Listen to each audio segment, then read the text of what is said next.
శ్రీ మహాగణపతి నమః, శ్రీ సరస్వతి నమః, శ్రీపాదవల్లభ నరసింహ సరస్వతి, శ్రీ గురు దత్తాత్రేయాయ. విరుథుడు. రాక్షసుల గురించి మనం చాలా కథలు వింటూ ఉంటాం కదా, కానీ అసలు రాక్షసులంటే ఎవరు, వాళ్ళు ఎక్కడ ఉంటారు అనే విషయం అర్థం అవడానికి వ్యాసుడు ఒక చక్కటి కథ చెప్పాడు. ధ్రువుడు విష్ణువు కోసం తీవ్రంగా తపస్సు చేస్తున్నటువంటి రోజుల్లో అతన్ని పరీక్షించడానికి ఇంద్రుడు విరథుడు అనేటి గంధర్వుణ్ణి రాక్షస రూపంలో పంపించాడట. ఆ పని పూర్తయ్యాక కూడా విరథుడు అదే వేషంలో ఉండి సరదాగా అక్కడ మునుల్ని ఏడిపించడం ప్రారంభించాడు, పని పూర్తి చేసుకోకుండా. ఒకరోజు ఒక ముని విరథుడి వేషాన్ని గుర్తించి, నువ్వు నిజంగానే రాక్షసుడు కా అని శపించాడట.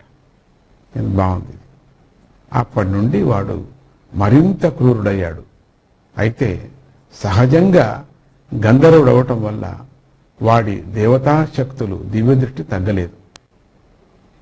ఒకసారి వాడు అడవిలో తిరుగుతూ ఉండగా సమితులు ఏర్కొంటున్నటువంటి కొంతమంది ముని కుమారులు ఎదురుపడ్డారు.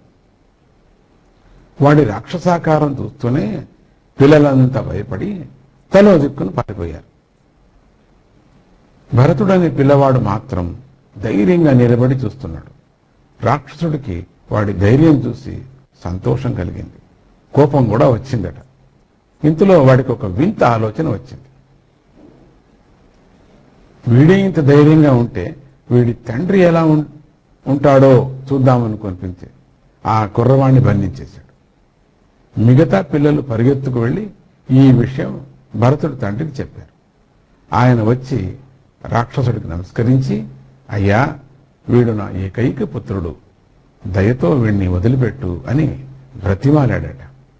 తన ముందు నిలబడి అంత నిర్భయంగా మాట్లాడుతున్నటువంటి మునిని చూస్తూనే విరథుడికి ఆయనెవరో గొప్ప తపస్వి అని అర్థమై ఆయన శక్తి ఎంతటిదో చూద్దామనిపించిందట. ముని, నా నోటికి దొరికిన ఆహారాన్ని నేను వదలలేకపోతున్నానయ్యా, నీకోసం అలాగే వదిలేస్తాను, కానీ ఒక్క షరతు. రేపు ఉదయం నేను నీ ఇంటికి వస్తాను.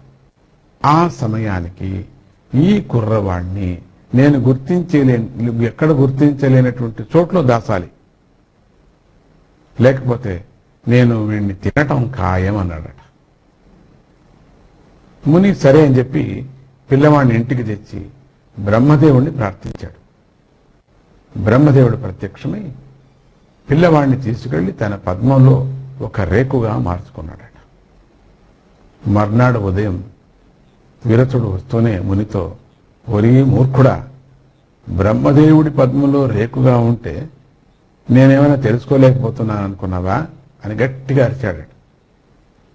ముని కొంచెం కంగారు పడి ఇంకొక అవకాశం ఇవ్వమని వాడిని బ్రతిమాలాడట. ఈసారి శివుణ్ణి ప్రార్థించాడు.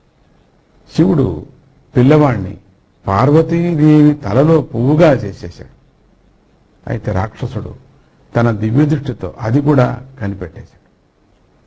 ముని మళ్ళీ ఇంకొక అవకాశం ఇవ్వమని వాడిని వేడుకున్నాడు. రాక్షసుడు ఇదే ఆఖరి అవకాశం అని వెళ్ళిపోయాడు. ఈ మాట ముని విష్ణువుని ప్రార్థించాడట. విష్ణు వచ్చి పిల్లవాడిని తీసుకొని వెళ్ళిపోయాడు. ఎక్కడ దాచాడో ఎవరికీ తెలియదు. మర్నాడు రాక్షసుడు వచ్చి తన దివ్య దృష్టితో ముల్లోకాలు వెతికిన పిల్లవాడు ఎక్కడా కనిపించలేదు. చివరికి వాడు, భరతా, ఎక్కడున్నావయ్యా అని గట్టిగా అరిచాడట. ఇక్కడే అని సమాధానం వచ్చింది, కానీ అది ఎక్కడి నుంచి వచ్చిందో తెలియలేదు. రాక్షసుడు కంగారుగా చూస్తున్నాడట. రాక్షసుడు, మునికుమారా, నా ఎదుడికి రా, నిన్నేమి నేను చేయనని మళ్ళీ అరిచాడట. తక్షణమే రాక్షసుడి గుండె చీల్చుకొని భరతుడు బయటకు వచ్చాడట. దాంతో విరథుడు మరణించాడు. వాడి శాపం కూడా తీరిపోయింది, గంధర్వుడిగా మారాడు. చూసారా, రాక్షసులు అనేవారు ఎక్కడో లేరు. రాక్షసత్వము మన హృదయాల్లోనే ఉంటుంది. మనలోని చెడు ఊహలే రాక్షసత్వం. మనకు ఎన్ని దివ్య శక్తులున్నా, ముల్లోకాలు చూసే దివ్య దృష్టి ఉన్నప్పటికి కూడా మన హృదయంలోని చెడుని గుర్తించలేం మనము. దాన్ని గుర్తించి బయట పడేస్తే శాపం వెంటనే తీరిపోతుంది. రాక్షసత్వం అంతరించి దివ్యత్వం కూడా సిద్ధిస్తుంది.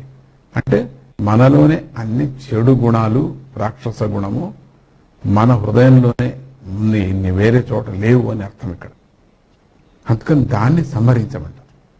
దాన్ని తీసేస్తే నీకు ఏమనిపిస్తుంది? గంధర్వత్వం అంటే దైవత్వం నీకు ప్రాప్తిస్తుంది.